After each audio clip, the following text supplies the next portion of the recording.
Student, आपका स्वागत है आपका अपना चैनल जेडएस साइंस क्लासेस में। ठीक है, तो इसमें हम लोग जो है केमिस्ट्री के बारे में डिस्कस कर रहे हैं। केमिस्ट्री वो भी क्लास 9th का।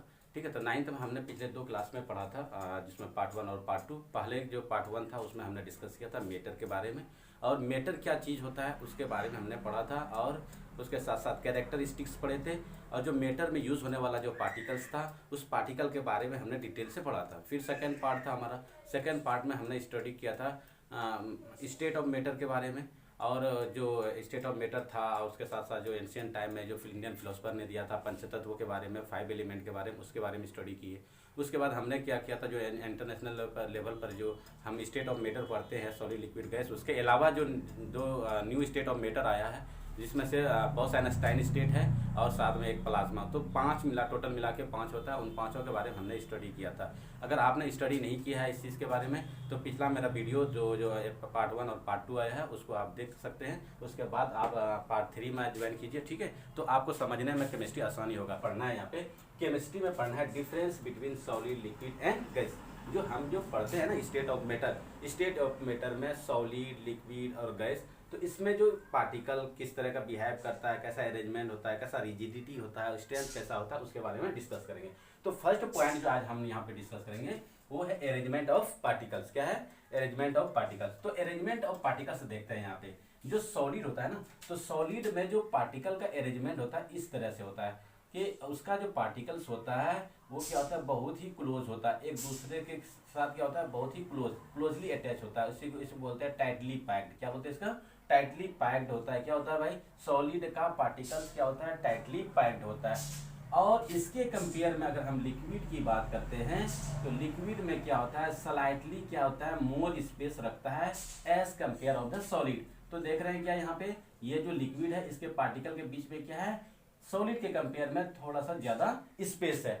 उसके अलावा अगर हम गैस की बात करते हैं तो गैस में क्या देख रहे हैं यहाँ पे, गैस में और भी ज्यादा, मतलब सॉलिड लिक्विड के कंपेयर में और भी ज्यादा डिस्टेंस रखता है गैस के पार्टिकल्स, बहुत ही ज्यादा डिस्टेंस होते हैं इनके बीच में। ठीक है, तो हमने क्या देखा यहाँ पे, अरेंजमेंट ऑफ पार्टिकल में क्या हो रहा है, सॉलिड में क्या हो रहा है, टाइटली पैक्ड, इसमें क्या हो रहा है, थोड़ा स्लाइटली लूज है, और ये क्या है, maximum loose in the gas, the particle of the gas. Okay, तो ना अब यहाँ पे हम इसके बाद जो हमको डिस्कस करना है वो डिस्कस करना है हमको सेकेंड पॉइंट में जो डिस्कस करेंगे हम यहाँ पे डिस्कस एक्चुअल में करने वाले हैं फोर्स ऑफ अटैक, जिसको बोलते हैं इंटर पार्टिकल फोर्सेस। क्या बोलते हैं इसको? Inter particle forces. क्या बोलते हैं इसको? Inter particle forces. अब इंटर पार्टिकल फोर्सेस क्या है उसके बारे में हम लोग जानेंगे। यहाँ पे इंटर पार्टिकल फोर्स क्या है, ये जो मेटर्स आप देख रहे हैं यहाँ पे, इस दो यहाँ पे क्या है, बहुत सारा पार्टिकल्स है, इसमें कोई 2 पार्टिकल को ले लीजिए, किसी को दो, कोई कहीं पे सेलेक्ट कर सकते हैं। 2 पार्टिकल को आप सेलेक्ट करते हैं, मान लेते हैं ये 2 पार्टिकल सेलेक्ट कर लिया मैंने, और मान लेते हैं इसका मास m1 है और ये क्या है, मास m2 है। तो इसके बीच में क्या होगा, कुछ डिस्टेंस होगा, जो भी हो कुछ ना कुछ तो डिस्टेंस होगा इसके सेंटर और इसके सेंटर के बीच में। ठीक है, तो मान लेते हैं इसके बीच के डिस्टेंस क्या है, r1 है। क्या है? r1 है। ठीक है, उसी तरह से अगर हम यहाँ पे दिखाए इसमें देख सकते हैं लिक्विड में भी क्या कर लेते हैं, 2 पार्टिकल सेलेक्ट करते हैं, m1 और m2 सेलेक्ट करते हैं। ठीक है, m1 और m2 सेलेक्ट करते हैं, और इसके बीच के डिस्टेंस मान लेते हैं क्या है, r2 है। और जो इसमें गैस है, गैस का भी मान लेते हैं, ये क्या है, 2 पार्टिकल और इसके बीच का डिस्टेंस r3, और मास मान लेते हैं m1 और m2 है। ठीक है, तो अब यहाँ पे थोड़ा सा इसको समझने से पहले हम इंटर पार्टिकल फोर्स के बारे में समझ लेते हैं। तो इंटर पार्टिकल फोर्स क्या है, 2 पार्टिकल के बीच में लगने वाला फोर्स किसके वजह से, मास की वजह से। अब जो मास की वजह से लगता है उसको हम क्या बोलते हैं, ग्रेविटेशनल फोर्स। लेकिन यह मेटर पढ़ रहे हैं, मेटर में पार्टिकल के बीच में फोर्स लगता है, इसलिए हम यहाँ पे क्या बोलते हैं, इंटर पार्टिकल फोर्सेस। तो यहाँ पे मान लेते हैं ये m1 है और ये क्या है, मास m2 है, इसके बीच का डिस्टेंस क्या है, तो इन दोनों के बीच में जो फोर्स लगने वाला है उसका वैल्यूज कितना होता है, F equal to Gm1 into m2 by क्या होता है भाई, r²। क्या होता है, r²। तो यहाँ पे G के बारे में अगर देखा जाए तो G का वैल्यू, G क्या है, एक ग्रेविटेशनल कांस्टेंट है। क्या है ये, आप लिखना चाहें पूरा कंप्लीट लिख सकते हैं। G क्या है, G stand for the gravitational constant. अब R क्या भाई, R क्या, इस 2 पार्टिकल के बीच में डिस्टेंस है, m1 और m2 क्या है, मास ऑफ दीज 2 पार्टिकल्स। और उसके साथ साथ अगर इसका यूनिट की बात करते हैं तो यूनिट इसका जो होता है वो होता है न्यूटन मीटर स्क्वायर पर kg²।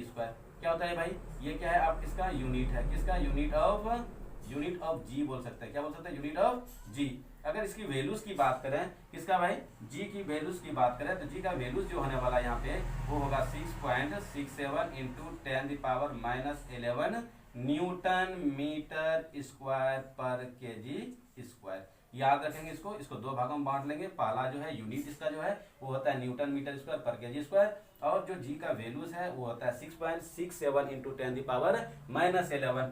क्योंकि ये इसको ग्रेविटेशनल कांस्टेंट इसलिए कहा जाता है क्योंकि ये इसका जो वैल्यूज है वेरीज नहीं करता है, ना टाइम के हिसाब से ना प्लेस के हिसाब से, ठीक है, इसलिए इसको कहा जाता है ग्रेविटेशनल कांस्टेंट। अब बात करते हैं हम सॉलिड के। सॉलिड में इसके बेस पे अगर मान लेते हैं ये सॉलिड है, इसके बीच में फोर्स लगने वाला है F1, ठीक है, और इसके बीच में क्या लगने वाला है F2, और इसके बीच में क्या लग रहा है, मान लेते हैं F3 फोर्स लग रहा है। तो हमने क्या पढ़ा था ग्रेविटेशनल फोर्स में कि R जैसे जैसे बढ़ेगा F का मान क्या होता है, घटता चला जाता है, क्योंकि F is inversely proportional to the square of the distance between the particle. तो F क्या होगा, जैसे जैसे R के बीच का डिस्टेंस बढ़ेगा फोर्स का वैल्यूज क्या होगा, घटता चला जाएगा। तो यहाँ पे देखते हैं हम, यहाँ पे क्या देख रहे हैं, R1 जो है वो क्या हो रहा है, लेस है किससे भाई, R2 से। R2 क्या है, लेस है किससे, R3 से। अगर ऐसा है तो इसका मतलब है कि F1 क्या हो जाएगा भाई, वो R1 छोटा है तो फोर्स क्या हो जाएगा, बड़ा हो जाएगा। F1 बड़ा हो जाएगा किससे, F2 से, और F2 से बड़ा हो जाएगा क्या भाई, F3 से, ठीक है। तो हम क्या देख रहे हैं, सॉलिड का जो फोर्स होता है, सॉलिड में जो पाए जाने वाला पार्टिकल है उसके इंटर पार्टिकल फोर्सेस क्या होता है, ज्यादा होता है as compare of the liquid particles and as well as the gas particles, ठीक है। तो यहाँ पे हम लिख सकते हैं कि जो फोर्स होता है सॉलिड के अंदर वो क्या होता है, मैक्सिमम होता है। क्या होता है, मैक्सिमम होता है, ठीक है। और यहाँ पे अगर हम गैस की बात करते हैं तो गैस में क्या होता है, लीस्ट होता है। क्या होता है, लीस्ट। लीस्ट मतलब होता है सबसे कम। क्या होगा यहाँ पे, सबसे कम होगा। और जो उससे कम होता है या बीच में लाया करेगा उसको हम क्या बोलते हैं, लेस। क्या बोलते हैं उसको, लेस बोलते हैं। तो इससे सॉलिड के कंपेयर में क्या होगा, इसमें जो लिक्विड के बीच में जो पार्टिकल के बीच में फोर्स होगा वो लेस होगा, ठीक है। लेकिन सबसे कम किसके अंदर होगा, गैस के अंदर होगा, ठीक है। तो हमने यहाँ पे दो चीजों के बारे में डिस्कस किया, एक अरेंजमेंट ऑफ पार्टिकल और दूसरा क्या किया हमने, इंटर पार्टिकल फोर्सेस। तो उम्मीद करते हैं आपको ये चीजें समझ में आई होगी, ठीक है। तो आगे हम लोग इसका जो डिस्कस करेंगे वो है हमारा डिफ्यूजन। क्या है यहाँ पे, डिफ्यूजन। तो अगर हम यहाँ पे डिफ्यूजन को पहले समझ लेते हैं, डिफ्यूजन क्या चीज है। डिफ्यूजन क्या है, एक सब्सटेंस, मान लेते हैं ये एक सब्सटेंस है और दूसरा सब्सटेंस ये है, ठीक है। ये भी क्या, ये जो सब्सटेंस है ये भी किससे बना होगा, पार्टिकल से बना होगा। ये भी किससे बना होगा, पार्टिकल से बना होगा, ठीक है। अब देखो यहाँ पे होता क्या है, ये पार्टिकल क्या होता है, कंटिन्यूसली मूव करता है, एज वेल एज क्या करता है, इसके बीच में क्या रहता है, स्पेस रहता है। क्या रहता है, इसके पहले तो इसके पास ये मोशन में रहेगा, ठीक है। मोशन में क्यों है भाई, क्योंकि इसके पास काइनेटिक एनर्जी है। दूसरा क्या है भाई, इसके बीच में क्या है, स्पेस है। स्पेस होने की वजह से और मोशन में होने की वजह से क्या होता है, इसका पार्टिकल इसके साथ मिक्स हो जाएगा और इसका पार्टिकल इसके साथ मिक्स हो जाएगा, कंबाइन हो जाएगा। तो इस तरह से क्या हो जाएगा, देखो यहाँ पे 4 मान लेते हैं तो ये कितना हो जाएगा, 8 पार्टिकल एक दूसरे में क्या हो जाएगा, इसका पार्टिकल उसमें, उसका। मान लेते इसका पार्टिकल को हम कलर कर देते हैं। क्या कर देते हैं, कलर कर देते हैं, ठीक है। तो इसका पार्टिकल यहाँ यहाँ यहाँ इस तरह से क्या हो जाएगा, मिक्स हो जाएगा। क्या हो जाएगा, यहाँ पे मिक्स हो जाएगा, ठीक है। तो इस सब्सटेंस का पार्टिकल इस सब्सटेंस में और इस सब्सटेंस का पार्टिकल इस सब्सटेंस में मिक्स हो जाना ही क्या कहलाता है, हमारा डिफ्यूजन कहलाता है। तो डिफ्यूजन किसके वजह से होता है, पहला चीज स्पेस ज्यादा होना। ज्यादा स्पेस जिसमें होगा उसमें के अंदर क्या होगा, डिफ्यूजन ज्यादा होगा। और जिसमें एक तो पहला स्पेस और दूसरा क्या चीज हो गया यहाँ पे, कैनेटिक एनर्जी, या तो मोशन जिसके पार्टिकल के पास ज्यादा होगा। तो यहाँ पे दो चीजें, स्पेस और kinetic energy of the particle जो होता है वो गैस के पास ज्यादा होता है। तो गैस के पास अगर ज्यादा होगा तो वहां पे डिफ्यूजन क्या होने वाला है, ज्यादा होगा। सॉलिड में क्या होने वाला है, लीस्ट होने वाला है। लिक्विड में क्या होगा, इन दोनों के बीच में होगा, सॉलिड और गैस के बीच में। तो क्या लिखेंगे यहाँ पे डिफ्यूजन इन सॉलिड, क्या लिखेंगे यहाँ पे diffusion in solid, solid is maximum, sorry is minimum. क्या होगा यहाँ पे, मिनिमम होगा, ड्यू टू लेस या least inter particle spaces, okay. और यहाँ पे अगर हम लिक्विड की बात करते हैं तो diffusion in liquid, diffusion in liquid is less than gas because it has less spaces, less space between the particle, less spaces between the particle as compare of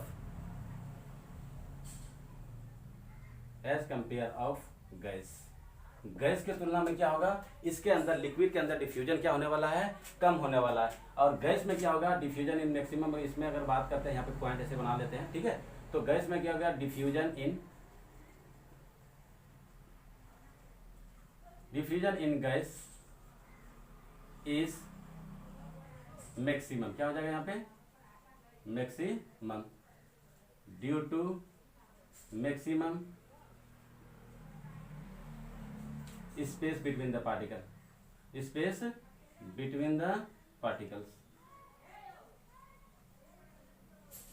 क्या देखा नहीं यहाँ पे हमने देखा जो डिफ्यूजन होता है वो सॉलिड में क्या होता है, कम होता है, लिक्विड में इससे ज्यादा होगा, और गैस में क्या होगा, सबसे ज्यादा होगा। क्यों भाई, गैस के पार्टिकल के बीच में ज्यादा स्पेस होता है, उसके कंपेयर में लिक्विड में कम होता है, इसलिए डिफ्यूजन कम होगा, और सॉलिड में सबसे कम होता है, इसलिए यहाँ पे डिफ्यूजन क्या होने वाला है, सबसे कम होने वाला है। तो नेक्स्ट पॉइंट जो हम यहाँ पे डिस्कस करेंगे, पॉइंट नंबर 4 है।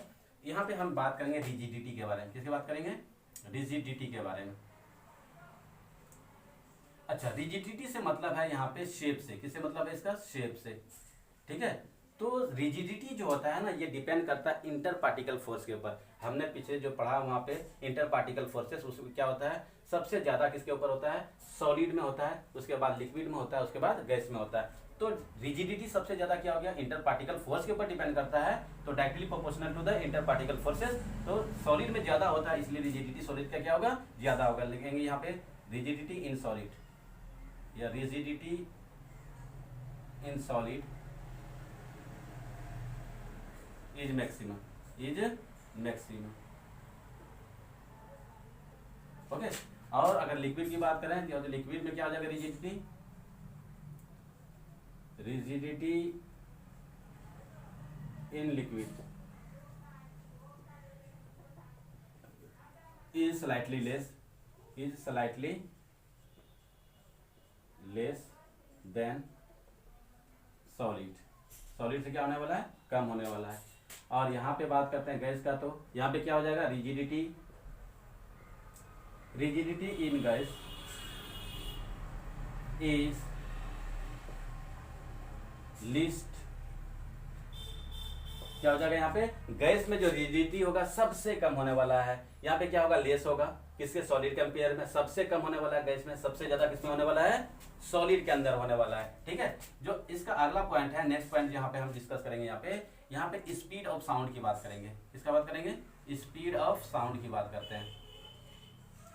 अच्छा, कोई पूछे स्पीड ऑफ साउंड, तो हमने बचपन से ही पढ़ा है, स्पीड ऑफ साउंड जो गैस में होता है 343 मीटर पर सेकेंड होता है, ठीक है। जो लिक्विड में अगर बात करें, लिक्विड में वाटर को अगर सिलेक्ट करते हैं तो अबाउट है 1500 मीटर पर सेकेंड होता है। और अगर आयरन की बात करते हैं, इसमें होता है 5000 के आसपास होता है उसका स्पीड मीटर पर सेकेंड में, ठीक है।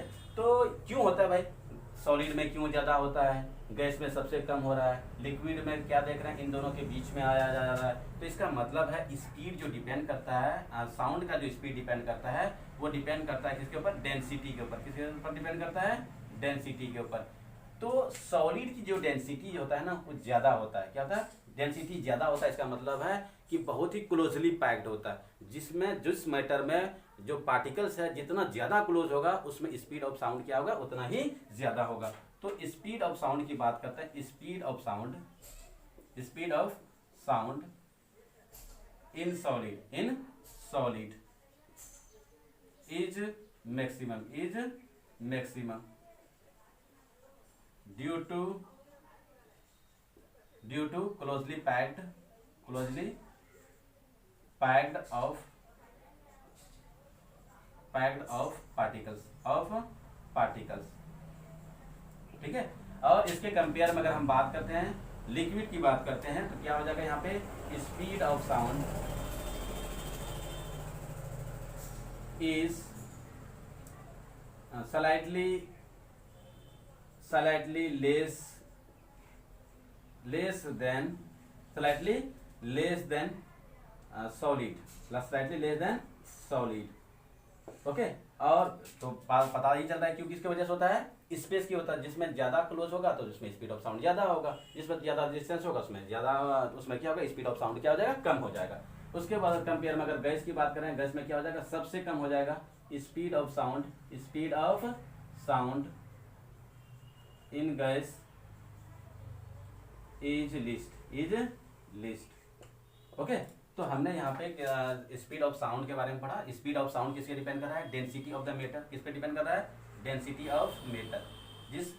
जिस मैटर का डेंसिटी ज्यादा होगा उसमें स्पीड ऑफ साउंड क्या होने वाला है, ज्यादा होने वाला है। इसीलिए आयरन में क्या होता है, स्पीड ऑफ साउंड ज्यादा होता है as compare of the liquid and gas. Okay. तो यहाँ पे कुछ एग्जांपल भी ले लेते हैं ताकि बेटर अंडरस्टैंडिंग हो यहाँ पे। तो स्पीड ऑफ साउंड जो होता है, आयरन की बात करते हैं, आयरन में कितना होता है, आयरन होता है अबाउट 5000 मीटर पर सेकेंड। ओके। और यहाँ पे अगर बात करते हैं हम, यहाँ पे वाटर की बात करते हैं, तो वाटर में कितना होगा स्पीड ऑफ साउंड, वाटर में होता है अबाउट 1500 मीटर पर सेकेंड। और अगर गैस की बात करते हैं यहाँ पे, तो गैस में होता है normal temperature about the 20 to 25 degree Celsius के बीच में जो होता है स्पीड ऑफ साउंड, वो स्पीड ऑफ साउंड होता है आपका यहाँ पे 343 मीटर पर सेकेंड। किसमें भाई, एयर में। किसमें भाई, एयर में। ठीक है। हम यहाँ पे फ्लूइडिटी के बारे में, इसके बारे में डिस्कस करेंगे, फ्लूइडिटी के बारे में। फ्लूइडिटी जो डिपेंड करता है वो इंटर पार्टिकल फोर्स के ऊपर डिपेंड करता है। फ्लूइडिटी किस पे डिपेंड करता है, इंटर पार्टिकल फोर्स के ऊपर।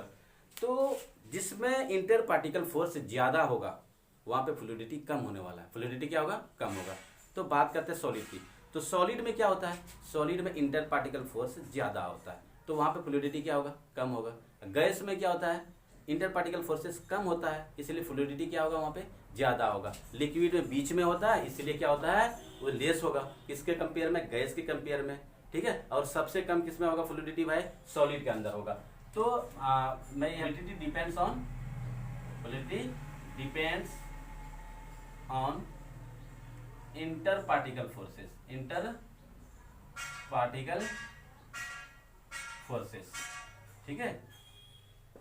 तो यहाँ पे देखो फ्लूइडिटी इन सॉलिड जो होने वाला है वो क्या हो जाएगा, यहाँ पे लिस्ट होगा, fluidity in solid, in solid is list, क्या होगा यहाँ पे। और लिक्विड का अगर बात करते हैं, यहाँ पे लिक्विड की बात करते हैं, तो लिक्विड का जो फ्लूइडिटी होने वाला है, फ्लूइडिटी ऑफ लिक्विड लिख देते हैं, फ्लूइडिटी ऑफ लिक्विड इज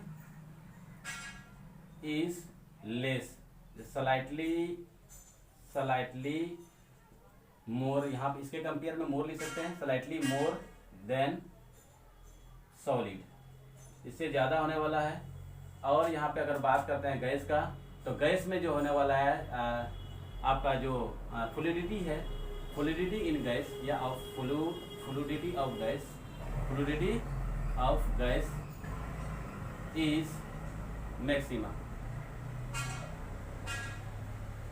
क्यों होता है मैक्सिमम, क्योंकि यहाँ पे इंटर पार्टिकल फोर्सेस क्या होता है, लिस्ट होता है। ठीक है। तो आगे हम जो यहाँ पे डिस्कस करने वाले हैं, आगे जो पॉइंट होगा हमारा, वो होगा हमारा कंप्रेसिबिलिटी। तो थोड़ा सा इंक भर लेते हैं दोस्त, इंक शॉर्ट हो गया है। ओके, थोड़ा सा वेट करो। Okay, there is no problem now. तो अब हम जो यहाँ पे डिस्कस करेंगे, लास्ट पॉइंट जो हमने यहाँ पे डिस्कस करने वाले हैं, तो लास्ट पॉइंट है हमारा यहाँ पे कंप्रेसिबिलिटी। क्या होता है, कंप्रेसिबिलिटी, कंप्रेसिबिलिटी। ठीक है। तो कंप्रेसिबिलिटी की बात करते हैं। कंप्रेसिबिलिटी किस पे डिपेंड करता है उसको देख लेते हैं। तो कंप्रेसिबिलिटी डिपेंड करता है इंटर पार्टिकल स्पेस के ऊपर। तो जिस मैटर में इंटर पार्टिकल स्पेस ज्यादा होगा उसकी कंप्रेसिबिलिटी ज्यादा होने वाली है। ठीक है। तो ये प्रोपोर्शनल होता है। कंप्रेसिबिलिटी क्या होता है, प्रोपोर्शनल होता है किसका भाई, इंटर पार्टिकल स्पेस का। तो हम लिख सकते हैं यहाँ पे ये प्रोपोर्शनल होता है किसका भाई, इंटर पार्टिकल स्पेस का। ठीक है। जिसमें ज्यादा होगा वहां पे कंप्रेसिबिलिटी ज्यादा होने वाला है। इसका मतलब है गैस का क्या होने वाला है, सबसे ज्यादा होगा कंप्रेसिबिलिटी। तो क्या लिखेंगे यहाँ पे, compressibility.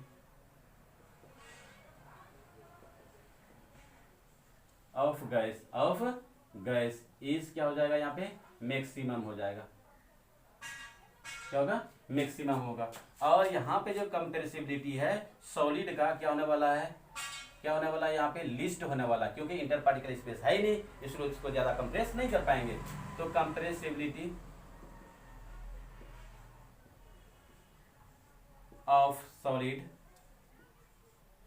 Is list.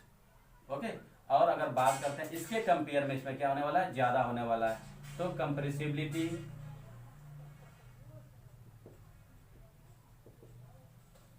Of liquid is slightly more